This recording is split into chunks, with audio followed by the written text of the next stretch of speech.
de adversidades que pontúa a vila no ano 36, verao, outono do ano 36, de Sira Alonso,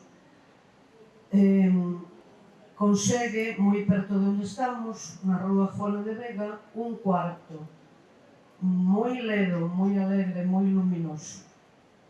Este ambiente contrasta terriblemente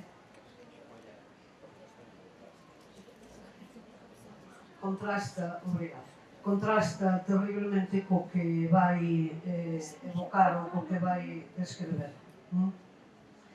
Di, os días seríanse uns a outros, enleados sempre naquela mágoa de ver como o inimigo asasinaba os nosos.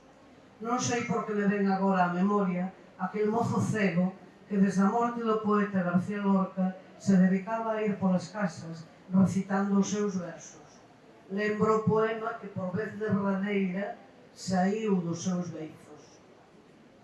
Os caballos negros son, as herraduras son negras, sobre as capas relucen manchas de tinta e de cera. Tienen, por eso no lloran, de plomo las calaveras. Con el alma de charol vienen por la carretera. Foi unha mañá cando o humilde barrio de San Roque, veciñanza de pescadores, se conmoveu dolorosamente. O máis brutal e inhumano desde que estábamos en poder dos franquistas caera sobre eles. Nun monte próximo, a Garda Civil asasinara ao mozo cego que non cometera máis delito que o de recitar os versos de García Lorca.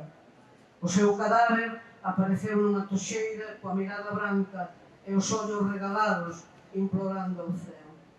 A morte aboiaba sobre todos.